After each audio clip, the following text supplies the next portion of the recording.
20 minutes. BBC Radio Kent. News, weather and travel every 20 minutes. And the big phone-in with Julia George. Good morning, I'm Jules. Great to have your company on BBC Radio Kent this morning. I want to know if Kent Police have the right to know where you're going and what you're doing. 03459 811111. Kent Police have confirmed to us this morning at BBC Radio Kent that they asked for a list of names of everyone attending a public debate in Canterbury in November. It was a debate about fracking, and the event was attended by geologists, by campaigners, general members of the public. There was even a serving senior Kent Police officer there, apparently. And maybe you were there too. If you were there, I would love to hear from you. This is my number, 03459 811111. They didn't get the list of names that they asked for. Canterbury Christchurch University, the host of the event, wouldn't give it to them. But should they have even asked? Were they wrong to ask for your names? Do you care? Does it matter, if you've done nothing wrong, that the police know you went to a particular public meeting? Are you worried by how much the police know about you? Does anybody else hosted a public meeting and been asked for a list of names by the police? I should probably check with the boss here at BBC Radio Kent. We often host public debates about things. I wonder if we've ever been asked for a list of names by the police. Do Kent Police have some explaining to do? Or are you perfectly happy with their request for a list of names of people going to a public meeting? Is it reasonable, or is it an invasion of your privacy? Doesn't matter whether you were there or not, it's the principle I'm talking about this morning. If you were there, brilliant. Tell me how you feel about it. 03459 811111. Email julia@bbc.co.uk. The big phone-in with Julia George. BBC Radio Kent. Get involved. Call 03459 811111. Text Kent to 81333. Email julia@bbc.co.uk. Tweet at BBC Radio Kent. And have your say on Facebook at BBC Radio Kent Official.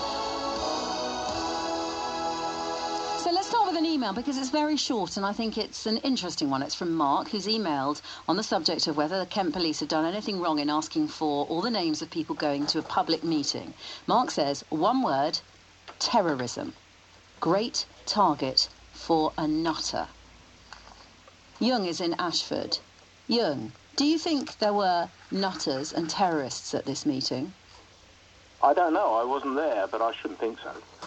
I think they're just plain ordinary people that have got a bit of concern about fracking, and I think probably if I'd known it was there, I would have got along just to find out. But I certainly object to the police being given a list of names of people are there. Right. They weren't given the list, they requested a list. What do you make about that request, Young? Well, I don't think the kind of people that request lists like that should be in our police force. It's not the kind of police force that I want, basically. Why? What does it say about the police? It suggests to me that they don't feel accountable, and I think they've probably forgotten what they're there for. And do I want my taxpayer money having police looking at things like this when there are far more important things? You know, when one looks at what's happening with the Jimmy Savile paedophile thing, you know, who covered that up? And all these other issues, all this does is make the public more suspicious of the police force. And I'm sure most of them do a very good job. But things like this really do not help. So if you had in front of you, I don't know at what level, and we are interested to know from Kent Police, whether we get an answer this morning, remains to be seen, at what level this request was made. Yeah. But if you had the officer in front of you, what would you say to them? So why are you doing it? And what are your priorities? So we asked them that, and we got this statement, and I want you to tell me if it answers your question. Kent Police assesses the threat and risk for significant public events in the county to allow it to maintain public safety and appropriately allocate resources. This assessment includes engaging and working with event organisers. No, I simply don't accept that. I cannot accept that the kind of people that went to this fracking meeting, if I'd been there, I'd have known. I can't accept that the kind of people that went there would have done that. I mean, there's some report, isn't there, adapting to protest. You know, I remember when the police weren't allowed to be photographed, and then suddenly it turned out, well, actually they were. I don't like the way the police are going, and And as I said, I'm sure most of them are very, very reasonable people.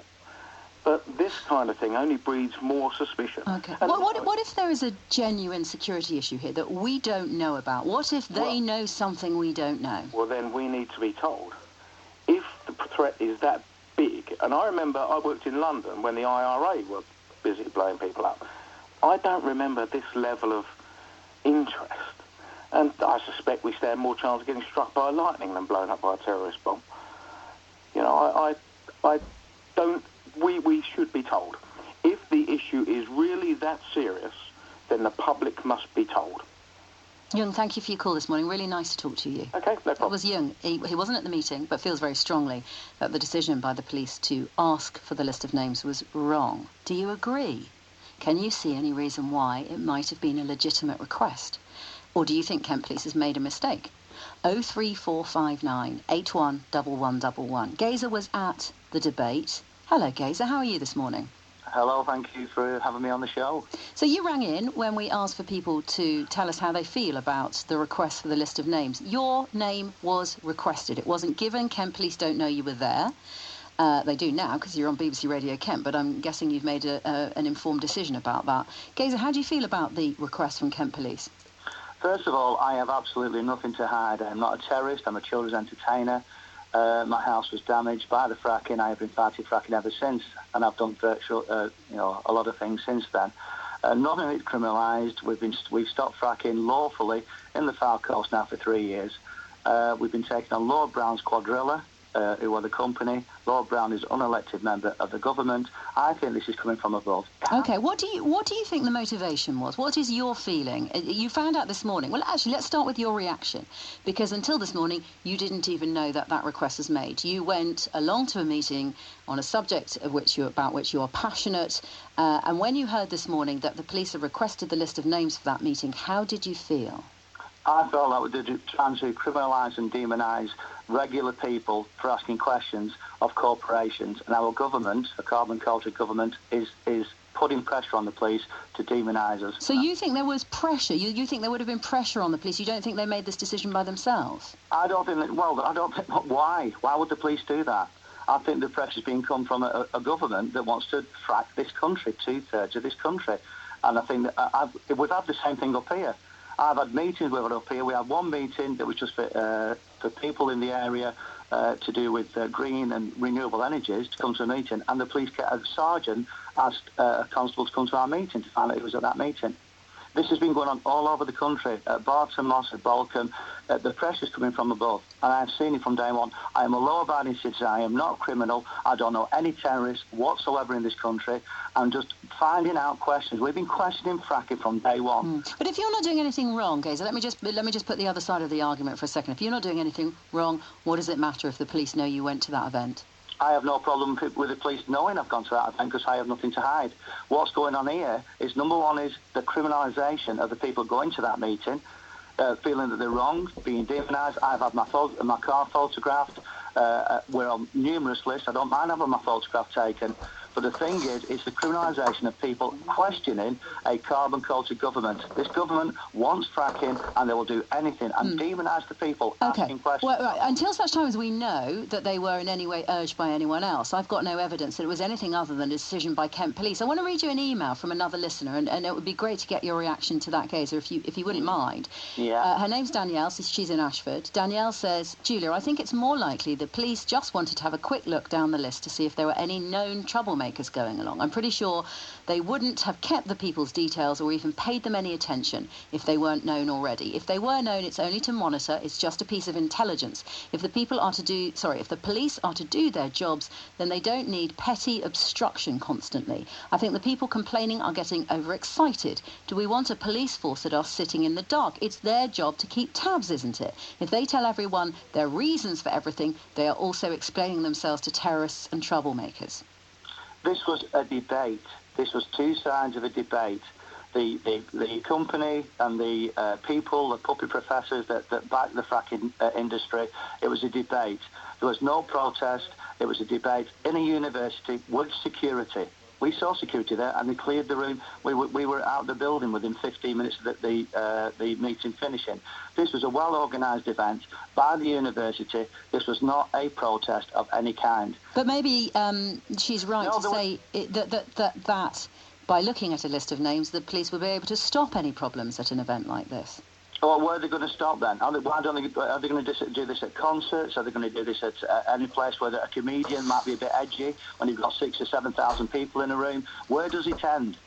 Where does it end? Gazer, thank you. Really, from above. Really good to talk to you this morning. Thank you for making the time to be with us this morning. Thank you. Gazer, thank you. He was at the debate and is appalled by the police asking for the list of names. He says they are being demonised and criminalised. Do you agree? Maybe you agree with Danielle that the police are just trying to do their jobs. They're intelligence gathering. That's what they're there for. Does anybody agree with Danielle's point of view? 03459 811111, or like Danielle, you can email me. It's julia@bbc.co.uk. The debate happens at the same time on Facebook, so if you want to post on Facebook now or when you've heard everybody else's point of view, that's fine. On Facebook, you look for BBC Radio Kent Official.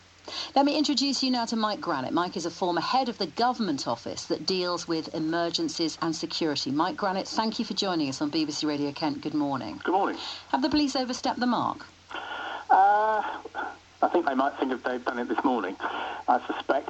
I don't think there's any secret that over the years the police have kept an eye on public meetings when they think there might be something that is brewing and there's a problem that might arise which will come to criminality.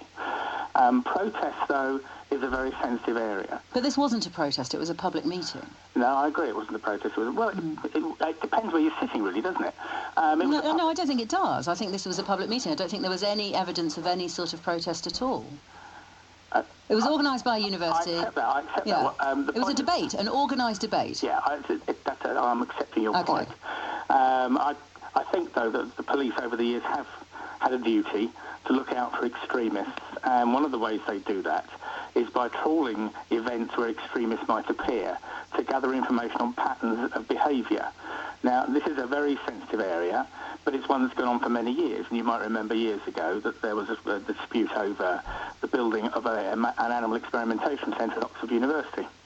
And there was actually quite a lot of fuss in the university itself because the way in which measures were taken to try and control the activities of extremists and protests caused huge debate in an institution that, of course, is wedded to free speech and free debate. On the other hand, if threats have been offered in that particular circumstance, then what are the police to do?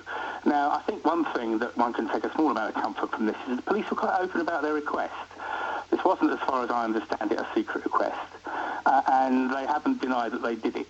Right, yeah, but I think they only acknowledged they did it when someone put it to them that they did it. I mean, it's not as though we were talking about it a month ago when it happened. We found out subsequently that this request was made, haven't we? No, they didn't announce it, but there you raised the key issue, which is accountability, and your call to raise this issue.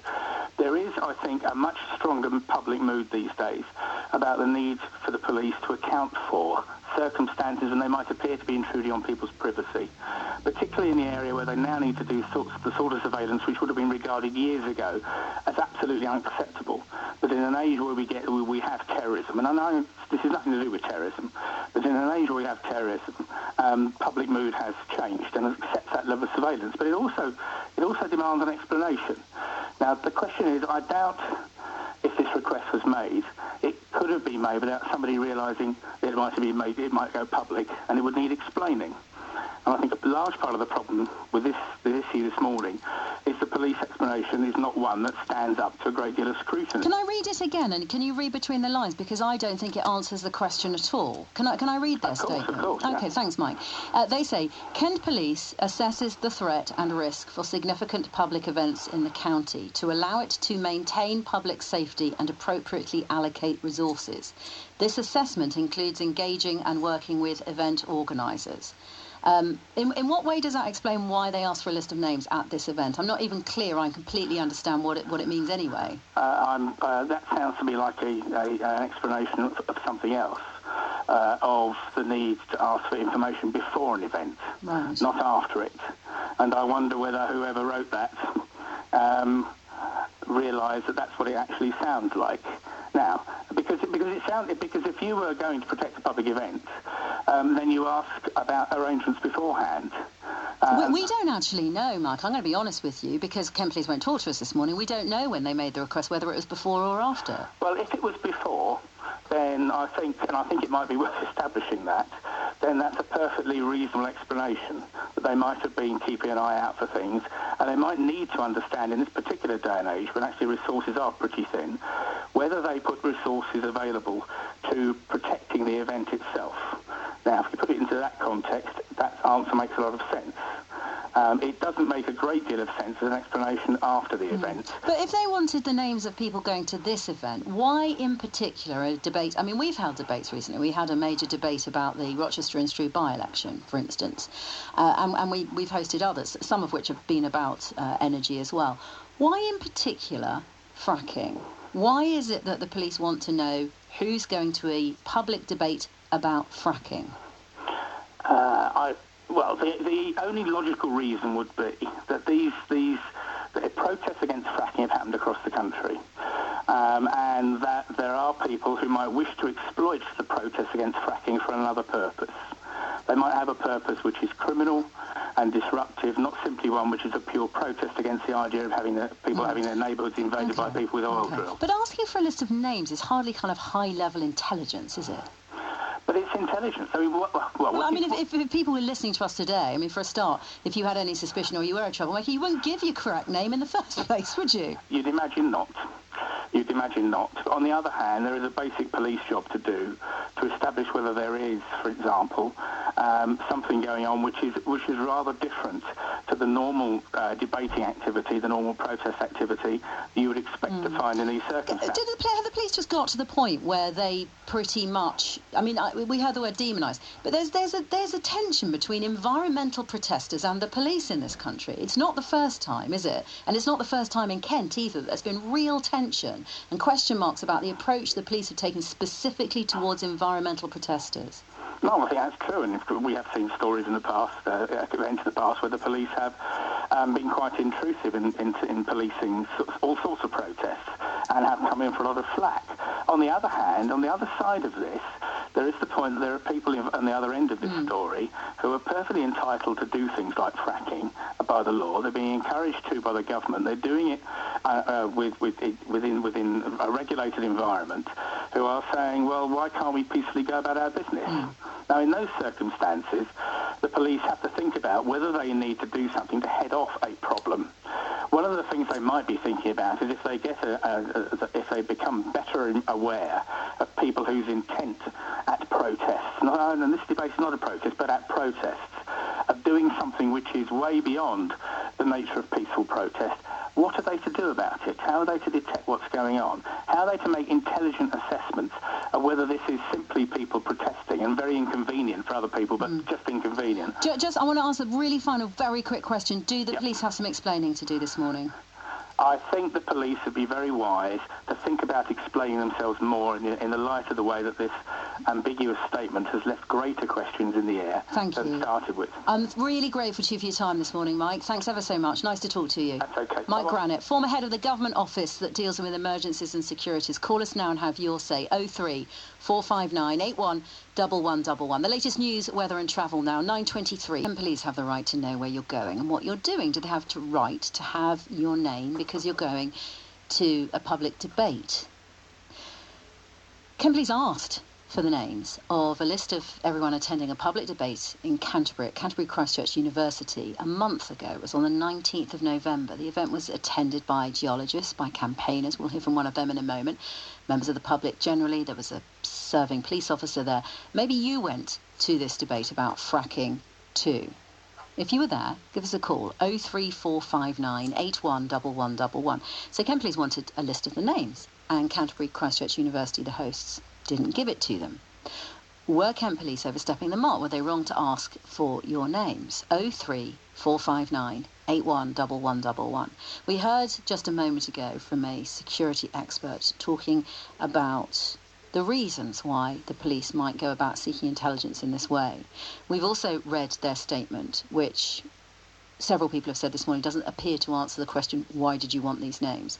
Perhaps Kent Police will be able to give us more information this morning here on BBC Radio Kent. Phone lines are open to them in the same way they're open to everybody else. Do Kent Police have some explaining to do, or are you perfectly happy with their request? They wanted to know who was going to the meeting. 03459 81 1111. Julie Wassmer is from the East Kent group Against Fracking. It's an Against Fracking campaign group. And Julie, you were at the meeting as well on the 19th of November. Yeah, I was actually a panel speaker along with Professor David Smythe, Councillor Ian Driver and Engineer Mike Hill. We were all anti-fracking speakers that evening. And who invited you to the event, Julie? I'd been invited by the Sociology Department of Christ Church, University, Canterbury. And they were the hosts of the event? They were. OK. When was the first you heard that the police had asked for a list of names? Last night I was alerted to this, and I do believe that they asked for it before the event, because the statement that I read said that they asked to hand over a list of members of the public who were due to attend a public debate. OK. How do you feel about that? I'm outraged, but I'm not surprised. And the reason for that is because, I mean, you read out the Kent Police's statement, which said that they did this because they wanted to maintain public safety. But you made some excellent points to Mike, the security expert, and I think what happens here is this is all playing into supporting the myth of campaigners being, you know, a bunch of protesting irrational eco-freaks. I'm almost 62 years old. I'm a grandmother. I'm a writer. I'm not an eco-freak. I'm somebody who seeks more information on an issue that is going to affect two-thirds of this country. And, you know, I belong to East Kent Against Fracking, but I liaise nationally with many, many groups. They're community groups, and each of those groups is actually a microcosm of society in general. They're actually comprised of mums and factory workers, but also lawyers and engineers and scientists, and also politicians. But you don't know everything about these people, or indeed do they know everything about you? Who? The people who go to these sorts of events. Well, what the university was doing, and I know this because I liaised with Dr. Matthew Ogilvie on this to make it a safe event, yes, and to give him, you know, some of my information about these events. You know, this was something that was meant to raise awareness for the people of Kent. That's purely all it was to do with. But you know, when Kent Police talks about maintaining public safety, they bring in this issue of protest, as Mike just did with you, and you put him straight. This was about legitimate debate. On fracking, it's a very particular subject, and you hit the nail on the head, basically. You know, I believe there's a democratic deficit on the issue of fracking. You know, the majority of people in this country, they didn't vote for the Conservatives or the Lib Dems, but they certainly didn't vote for fracking. And it's really, people feel that it's being imposed upon them. OK, I know it's a subject you're passionate about, and you know that it's something that I take seriously on this programme and elsewhere, but I want to come back to the police response to this, if we can. Yeah. You describe, and this is interesting, you describe the motivation of the event as you understand it as an awareness-raising event. It was, and my point here, which maybe I'm not making too well, is that the police conflate debate with protest. Because it's fracking, they think that a debate must involve protest. You know, I was first taken to Balcombe by Greenpeace in June 2013, purely because I had fought an environmental campaign in Whitstable to save trees with many, many other local people. And this was before any protest took place in Balcombe. But when I went to the very small village hall, there were 2 panda cars outside that village hall. And those panda cars waited in a lay-by by the motorway when we left. It was intimidating to those villagers. You know, Balcombe is a very, very small village. You know, it's like something from Miss Marple. Panda car doesn't sound intimidating. Why would you have to have police? I recognise that question. I recognise the question, why do they have to be there? And that's what we're trying to get from them this morning. Well, and the other thing is... Let me just, rather than me make the point, let me make it through an email that's just popped into my inbox, Julie. This is from Baz, who says, Julia, I think people are being a bit paranoid here. I think the police do a superb job gathering intelligence about terrorists. Surely any such meeting of people could possibly be of interest to these terrorists. Okay, Julia, let me just say, one thing that, from your conversation with Mike, he mentioned extremism. Yes. He talked about the police needing, and this is what your email says there, that they need to monitor extremists. What is an extremist? If people who oppose fracking in this country are deemed by the police or the government as extremists, how on earth do we make our voices known when we disagree with fracking? It's an issue that really affects us fundamentally, or will do if it's allowed to be rolled out. So to come back to some sort of crossover between fracking and the police here, do you believe now that people who are against fracking, and I would be surprised by this because I think there's quite a we've talked about it on this programme on BBC Radio Kent before, it's a large swathe of Kent who are concerned about it. Are you now being portrayed as extremist if you are anti-fracking? Yes, because this is exactly, what I'm going to do is I'm going to complain to Anne Barnes, but I've also asked campaigners up and down the country to do so too. And one of the questions that I'm going to ask is, how many other debates have the police demanded a list of attendees for, apart from fracking? That's a question I'd really like to know. To my knowledge, they didn't demand from the BBC a list of names for the debate about the Rochester and Strew by-election, if that helps you. They didn't. As far as I know. I will check with our boss, but nobody mentioned it to me. Campaigners against fracking only deal in the facts, Julia, so I'm not even going to guess this one, but I would really like to know the truth, because that's what we deal in. There are 205 community groups up and down the country that signed up to a report that we took to Downing Street last week. One of those groups has 10,000 followers in it, Frack Free Sussex. If we are all going to be criminalised by the police or kept tabs on or be deemed domestic extremists, we're in a really sad place at the moment. But does asking for your name constitute all of those things? Just asking for a name? Well, why do they want the names? Last year there were 5 debates, public debates that went on up and down the country that were organised by a charity. They were called Talk Fracking debates. The government always says that what's required in this country to inform ill-informed campaigners, the eco-freaks like me, is proper debate. But they neither initiate that debate nor do they participate in it when it's provided, like at Canterbury Christchurch. There was nobody there from the all-party parliamentary group on Shell, and they could very well have come along and debated this issue. But instead, they didn't. Now, my point is that when you are not allowed to debate this issue properly without being monitored by the police, how on earth are we meant to oppose democratically something which could negatively affect us and which we believe really will? By law, we have a democratic right to peaceful protest, as you know. But at Borkham last summer, most of the people that were arrested were acquitted. And so that led to accusations that police tactics, and that was a £4 million operation. But you're conflating. You're getting on to protest now. No. The reason I want to stop you there is I really want to focus on this one thing that happened here in Kent. It's criminalise peaceful protest, but the police are conflating these issues. Yeah, okay, but I want to stay away from the protest, and I want to stay on the police decision to ask for the names of those people there. Now, you have said you want to know, you would like to ask Anne Barnes, or indeed the police themselves, to give you a list of any other events where a similar list of names was requested. Is there anything else you want to know? Is there anything else that Kent Police need to answer this morning? I could pay £10, I believe, and ask the Metropolitan Police if I am on a list of people that they monitor, which they consider to be, in effect, domestic extremists. If, by going along to an ordinary debate like the one at Canterbury Christchurch, I could be put on a list of domestic extremists, I think that's really dangerous. But I want to know if there's anything else you want to ask Kent Police about this particular incident, Julie. Well, I would like to know where they got orders from, whose decision it was that this debate should have been conflated with protest. And even so, that's my point. Protest is a democratic right. Julie, thank you very much for your time this morning. Good to talk to you. Thank you very much. Julie Wassmer from East Kent Against Fracking Campaign Group. Peter in Ashford has called in. And he says this. He says, you've turned this into an anti-fracking debate. I think this is directed at me, not at Julie. I wanted to hear a discussion about police and privacy. We have put... so do I, OK? But Peter, the minute I try and tell people they can't say what they want to say on the radio, I get slagged off on Facebook. OK? So I am allowing people to have their say and trying to guide them back to the point about the police and privacy. I acknowledge what you're saying. You and I want the same thing. I want to talk about that today. I really do.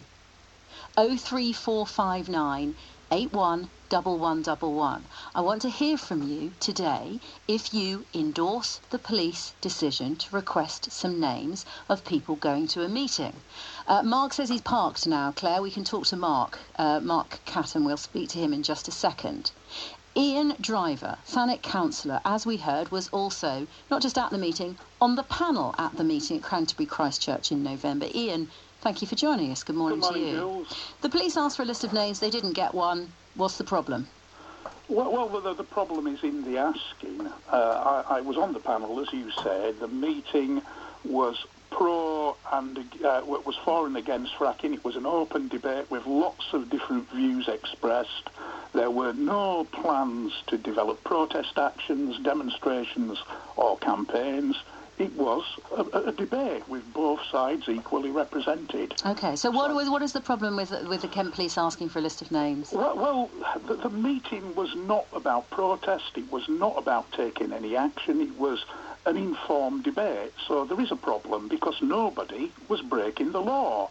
Nobody was proposing that the law would be broken. Nobody was conspiring to break the law. There were no legal grounds whatsoever to justify the request for the names. I've written to Anne Barnes and Alan Pewsley this morning asking for the legal grounds upon which they asked for the names. And I personally believe Alan Pewsley, as Chief Constable of Kent, is now in a very difficult position because I cannot see any legal justification whatsoever. So do you think it was illegal, then, requesting a list of names? I think it probably was. On what grounds do you think, and under what sort of... Well, he needs to have a reason to do this. He needs to have a legally based reason. He can't just do it because he thinks it's a good idea.